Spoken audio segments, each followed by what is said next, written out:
kingdom come. You may be seated.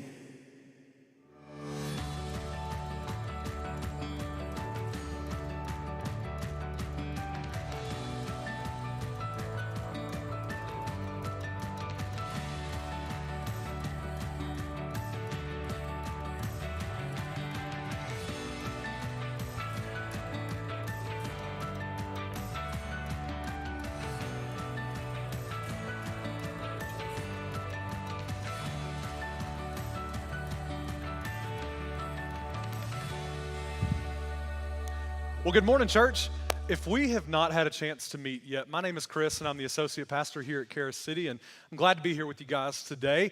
Let me ask you a question. Is anybody in here a car buff, like just a major car lover? Awesome. I really am not like overly crazy about cars, but I really, really love vintage cars from the 50s in particular. Guys, I just think there's something so cool about them. I mean, they have the coolest paint colors, they have those sleek aerodynamic designs, and they have matching Art Deco vinyl seats.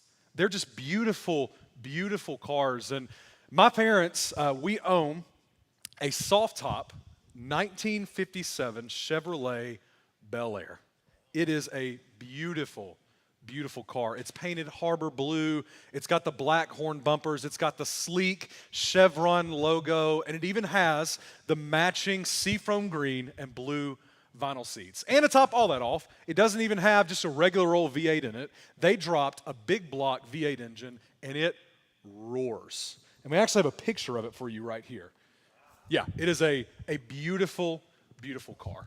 And one of my favorite things about it is it's a fun car to drive, and I always enjoy it. Not just because it's enjoyable, but I love getting stopped. We'll often have people stop us in their 70s and their 80s that'll just want to talk to us about the memories they have when they rode in their youth with the tops down and the sun shining. And I love the phrase, if you own a vintage car or you've ever been around somebody with a vintage car, there's this one phrase that everybody always talks about with them, and it's just, they just don't make them like they used to. And I think that's really true. There's something special about those old cars. I think they were just made with higher quality materials. They were made with simpler parts, and they're just more reliable. They're better. They're just better. And I think that's why people will go through the trouble to restore them, because it takes a lot of time and effort. But anybody that's ever done that knows that they're worth the effort and the investment that you put into them, and the end result is so fulfilling. Well, I think the same thing can be said about our relationships and friendships. Friendships are one of the most important aspects of our life, and one of the cool things about them is that a good friendship, it can last a lifetime. But here's where we got to put in a little bit of work. Good friendships, just like vintage cars, sometimes they require a little bit of maintenance, and every once in a while, you may even have to do a top-to-bottom restoration. But they're worth the investment and the effort that you'll put into it, and the end result is really, really fulfilling. Well, as we talk about friendships today and talk about how to have good friendships, I don't want to talk to you about the kind of friends that we should have, but rather I want to lean in just a little bit today on the kind of friends that we should be. And so we're going to jump around the book of Proverbs today, and we're going to talk about 3 qualities of a good friend, and I want to give you a few practical ways that you can apply those qualities to your life. So here's the first quality. A good friend is reliable. Any of you ever feel like your friends are just superheroes sometimes? Yeah. So when I moved to Georgia from Mississippi, my best friend Adam took a day off work and decided to drive a U-Haul for me all the way to LaGrange, Georgia, so that I could rush ahead of everybody and go sign my apartment lease before the offices closed.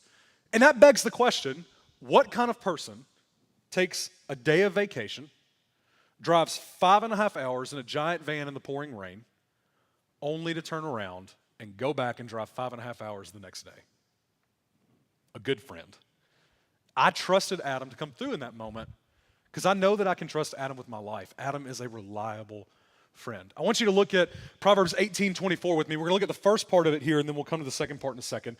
One who has unreliable friends soon comes to ruin. Solomon puts a really high level of importance on being a reliable friend. In fact, he would equate it with life and death. And there's a better translation of that word ruin is actually broken or shattered or crushed. And so what Solomon's saying here in this moment is that an unreliable friend leaves people feeling broken. But that's where the second half of the verse comes in. And it says, but there is a friend who sticks closer than a brother. So what kind of friend can we be to others? We can be someone who is as close as family, someone who is trustworthy, someone that people can depend on. We can be a reliable friend. And I think there's a couple of ways that we can work on doing this. And here's the first one. Just show up. Being present for the moments in your friends' lives, whether that's big moments or small moments, will make a major difference in their lives. I want you to hear this as a quote from Lydia Denworth. She is a science journalist, so she's not spiritual, but this woman literally wrote books on friendships, and this is what she said about them. She said, I think it's useful to remember that science has clarified the definition of a quality relationship. It has to have these minimum three things. It's a stable, long-standing bond. It's positive, and it's cooperative. It's helpful, reciprocal. I'm there for you. You're there for me.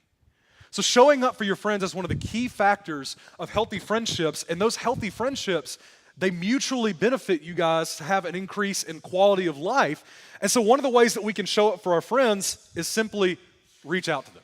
If you don't do this regularly, one of the things that you guys can do to work on this is just text your friends and call them. And it doesn't have to be every single day, but make it a weekly effort to reach out to them just once, just check on them, see how they're doing. It doesn't have to be an hour-long phone call. But if you'll reach out to them regularly, it shows them that you care about them and you want to know what's going on in their lives. The second thing you guys can do is you can prioritize spending time with them. Now, this does not have to be grand gestures, and it doesn't have to be things like trips to Disney World, even if that would make you the coolest friend on this planet. You guys can do simple things like going and getting coffee. Men, you guys can go play a round of golf. You can go walk with your friends in the afternoon. There's all kinds of ways that you can spend time with them, and it doesn't have to happen over these deep, meaningful conversations about the meaning and questions of life, and it doesn't have to be anything spiritual. In fact, it shows time and time again that one of the best ways to grow relationships is just to be together, period. See, those moments matter, and if you're consistent with your friends, it will make a difference. When I was a student pastor in Georgia, I was also over our college ministry, and over 2020, we had COVID, we had all these crazy things happen, and so we were kind of in this process of figuring out when we would meet, and we had this college student, a freshman, who started coming to church, and he was never able to make it to our college group that we would do. Schedule just wouldn't work around it, and so he and I ended up getting connected with each other, and we made this plan that we would just meet as regularly as we could. It usually ended up being about once a month or twice a month, and we would just get together and have lunch. And so never when we met did we have crazy deep conversations. A lot of times it would just be us talking about life, us talking about his school or his sports. He was a football player there at the college, and I look back at those moments, and there's a part of me that goes, man, they were small. They didn't really seem that significant at the time. But I know after talking with him that meant a lot to him. It gave him a way that he was connected. It gave him someone he could trust and talk to. And he and I still stay connected to this day, even though we're 4 states apart. And so you can do the same thing with your friends if you're willing to show up and be present and just hang out with them. It makes a monumental difference in their lives. Now, here's another way to be a reliable friend. You can take the time to listen. I want you to look at what Proverbs 18:2 says. It says, fools find no pleasure in understanding, but delight in airing their own opinions. So your goal should not be to air your opinions to others at all times to your friends. It's really to be a support system and be someone that can walk alongside them with this. And so what that means for us is that a lot of times we're going to have to learn that there are moments to talk, but there's also a lot of moments to listen and understand and to offer our sympathy and our empathy. If your friend just gets a promotion at work, the smart thing to do is probably not to look at them and say, well, okay, what we really need to talk about is your 5-year plan, or to look at them and go, well, inflation's at a 40-year high, so you probably should have asked for a 12% raise, not an 8%. That would have made more sense. No, the good response would really just to be give them a high five, give them a handshake, go celebrate with them. Or if you get the phone call from your friends that they miscarried the baby, or that the cancer scan didn't come back negative. What they probably don't need is for someone to look at them and try to explain why God would let that happen. What they probably just need is a shoulder to cry on. So I think one of the best things that we can learn is the art of listening, because it's a really, really valuable tool in building deep relationships. And this is something I struggle with. If you have not figured this out about me yet, I'm a talker. I talk all the time. But one of the things that I've learned as I'm growing and maturing in my faith and in my friendships is that a lot of times my opinion is just not warranted. But my understanding and an open ear and my empathy is always welcome. See, just be present and be a set of open arms and open ears for your friends, and it's going to make a monumental difference for them.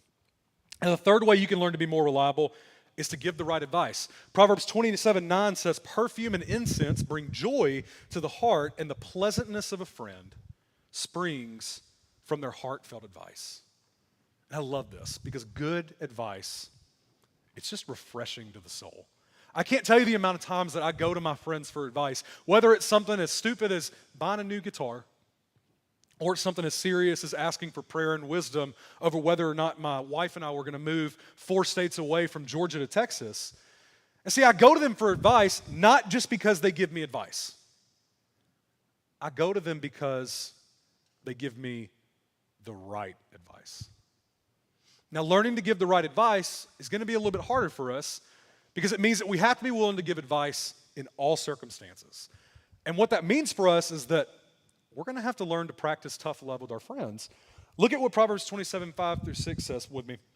It says, "Better is open rebuke than hidden love. Wounds from a friend can be trusted, but an enemy multiplies kisses." Now, I want to be very clear what tough love is here. I'm not talking about the kind of tough love where you send your kid out into the backyard and tell them to build a brick wall because it builds character. I'm talking about being willing to have hard conversations with your friends and doing it in a moment where it might upset them, you might hurt their feelings, and it might not be what they want to hear. You know, I told you about my friend Adam.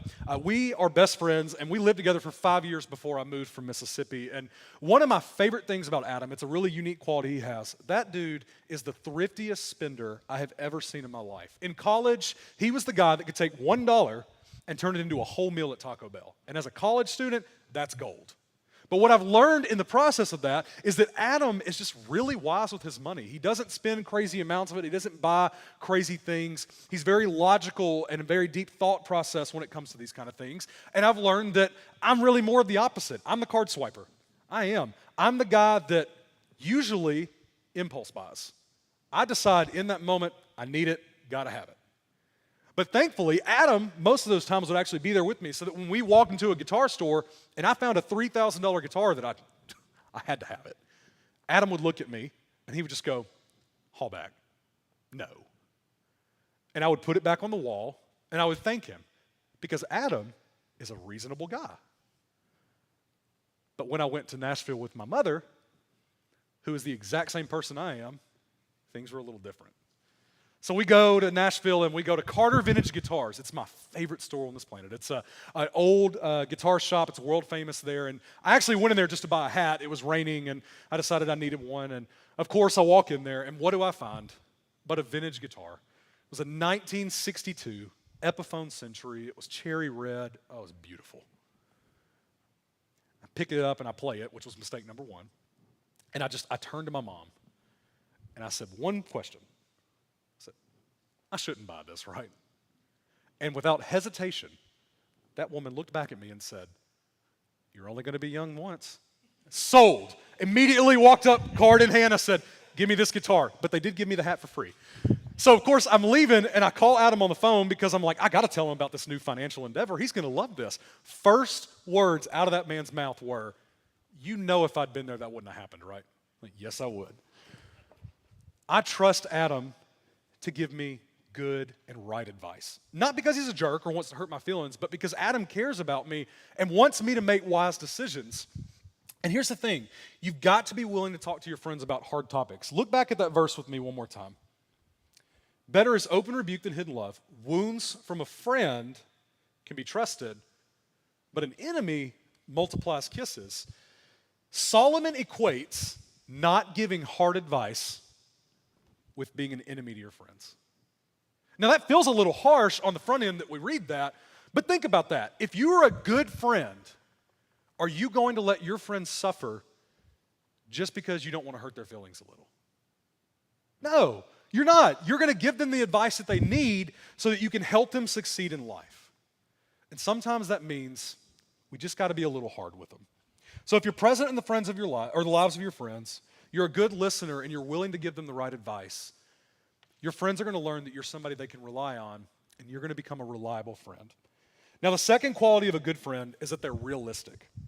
How many of you have ever gone to a movie, and before that movie ever made it into theaters, it just gets hyped up and hyped up and hyped up? I'm talking all the crazy trailers, all the crazy press releases, all the crazy rumors, and yes, I'm talking about Marvel movies. And you go to watch this movie in the theater, and because of all these things that you heard about it, you go into it with this amazing expectation of like, this is going to blow my mind, and you watch it and you're like, that's it. You know, maybe had you gone to the movie theater and watched it without hearing anything about it, your expectations would have been a little bit lower, and you would have liked the movie. But because of everything you heard about it and everything you expected out of it, it just kind of fell flat and you didn't really enjoy it. I think the same thing can be true about our friendships. If we don't learn to be realistic in our friendships, we're not going to be good friends because we're going to be constantly let down by our unmet ideologies and expectations of our friends. So we have to learn to be realistic.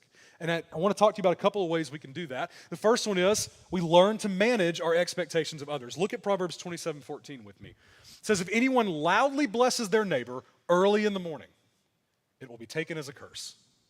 Now, there's two takeaways from this. Here's the first one. Morning people in the room, I love you, but I hate you. You're the worst kind of people. If you want to get up at 3 in the morning and tackle the day, more power to you. But leave me and my 10 alarms alone. Now, the second thing about this, and this is the real takeaway for you guys, is that we can't expect everyone to always fall into the categories that we deem normal and acceptable. It just won't happen. Not everybody is going to think, talk, act, and speak like you. And so there's a reality of this that we need to think through. Everyone won't always be a morning person who wants to go on a 5 a.m. run with you. Everybody won't always be somebody who can get lunch with you every week. Everybody won't always be a Republican. Everybody won't always be a Democrat. There's nobody on this planet that is going to think like you, believe like you, and act like you in every single way. It just won't happen. But that's okay. I want you to look at another neat little verse with me. This is Proverbs 25:17. It says, seldom set foot in your neighbor's house, too much of you, and they will hate you. So if you're the annoying friend, I have bad news for you. People don't like you. But the reality of this verse is a simple truth, is that moderation in friendships is a really good thing. Not everybody can be all things at all times to you. It just won't happen. So be mindful that you're not projecting high or impossible expectations on people that they will never live up to. It is a recipe for failure. You know, one of my pastimes is I like to play video games, and I know you're thinking, shocker, you're 25 or 26. Sorry, I get my own right age. But I love doing this. It's something I've done since I was in high school, and really at this point in life, it's one of the ways that I stay connected with my friends. You know, when I moved from Mississippi to Georgia, I left behind pretty much every important relationship in my life. And so one of the ways that I could stay connected with my friends was we all played video games. We all had headsets. So we picked a certain time, Tuesdays at 9 p.m., that we would all get on and we would all play video games. And it was great because it would give us an opportunity to hang out. We could talk about life and just keep up with each other. And we knew we had a set schedule that every single Tuesday we would do that. And that was great until it wasn't. Things changed. A couple of us got married. A couple of us changed jobs. A couple of us moved entire states. And all of a sudden, what was once this large group that got together on Tuesdays turned into just me. Now, the easy reaction for me in that moment was to be upset. I had an expectation, they broke it. But thankfully, I chose to be a little more realistic in my response. And so what we ended up doing was coming up with a system. We said we can't get together on Tuesdays. No other day is going to be perfect. So what we do now is we're all just in this big group message, and somebody every once in a while just puts in a message. Anybody want to get on? And we'll play whenever we can, however we can. And because of that, we're able to keep those friendships up and keep growing together. See, managing your expectations of each other will help relationships with your friends last, and it's going to help you be a better friend because you're not going to be so upset over unmet expectations with others. Now, the second way you can be more realistic is you can learn to forgive and let go of mistakes.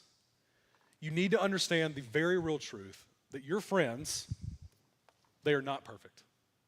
And so, if it hasn't happened yet, they're going to let you down. Now, I want you to know that if you have a friend who consistently lets you down, that's a pattern, and that might lead to a lifestyle of that. I would warn you against that. But I'm talking about the kind of friend who just all of a sudden drops the ball. It's never happened, but it happens. And if it hasn't happened to you in your friendships, you need to know it will. There will come a time.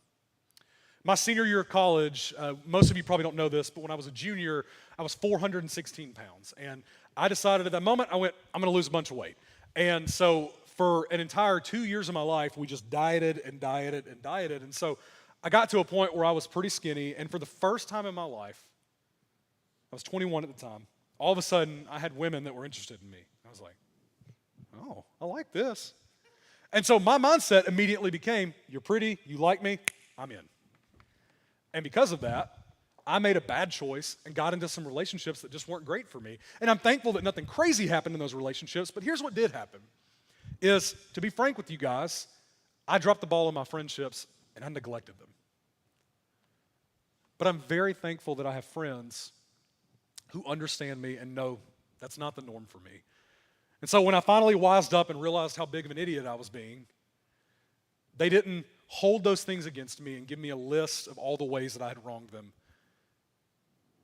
They simply forgave me. See, learning to let go and forgive mistakes and not hold them over the heads of our friends is one of the biggest things that we can do. And I want to be clear in this. There are going to be situations in your life where you will feel like reconciliation with your friends over something they did cannot happen. But I want to challenge you and encourage you that reconciliation is always possible in every one of our relationships. Now, it's no shocker to you that we kind of live in this culture, we call it cancel culture. And it's a really toxic thing. And I know you may be thinking like, I don't know, but we do it all the time. If a politician or some celebrity tweeted something 15 years ago when they were 13 years old, all of a sudden, they're the worst person on this planet, and we go, cancel their career, ruin their future. If a company all of a sudden decides to do something that we don't agree with, our immediate response is, boycott them, baby. And because of those things, this has started creeping up into friendships. And so for a lot of us, our default now is, if one of our friends hurts us, cut them off, push them away. But I would challenge you that that is not living with the Spirit of Christ, and it is not living with the spirit of forgiveness that lives inside of us. I would also challenge you that forgiveness and reconciliation, they're not goals in friendship. They're commands from God. See, God told us from the very beginning that we are to love, and that love covers a multitude of sins. And so our response should always be forgiveness, and if we want to learn to be a good friend, we learn to let go of mistakes. Proverbs 17:9 says, whoever would foster love covers an offense, and whoever repeats the matter separates close friends. So you want to know what will tear your friendships apart faster than anything else? It's reinforcing their failures. Our response to the failures of our friends is supposed to be love, not a record of wrongs. See, with my friendships, I'm very thankful that those failures in that year of college, they're distant memories in my life. They are not a constant reality that my friends remind me of. And because of that, our friendships are a lot deeper and a lot better than they were even before that. See, being realistic will help save and strengthen your relationships and your friendships if you can learn to manage your expectations and forgive mistakes. Now, the last characteristic of a good friend is that they're relational. So if you want to be a good friend, you have to want friendships. And you have to see the benefit of friendships. And I'm going to blow your mind here for a second, but friendships are really, really, really good for us. Even from the beginning of creation, we see that one of the first qualities of man that God noticed is that man was not fit to be alone. So God had two responses. He gave us marriage, but he also walked in the garden with them and gave them friendship. See, he gave us friendship as a way to help us grow with each other. Look at what Solomon wrote in Proverbs 27:17. He says, as iron sharpens iron, so one person sharpens another. And this verse, it's not just about discipleship, it's about building relationships with others. Time and time again throughout the Bible, you're going to see the way that people's lives are changed were often not through lofty speeches or big sermons, but rather they were changed through everyday conversations that would happen by people who just happened to be together. Here's what an article published by the National Library of Medicine said about friendships.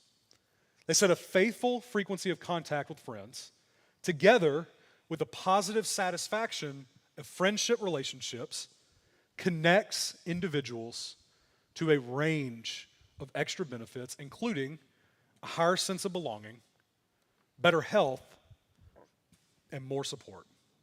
See, friendships can be one of our greatest assets in our growth. Not just as believers, but even just as people. And so we have to learn to do this. For many of us, that means we're going to have to practice being relational. So how do you do that? How do you put that into practice? You do the things that we've talked about today.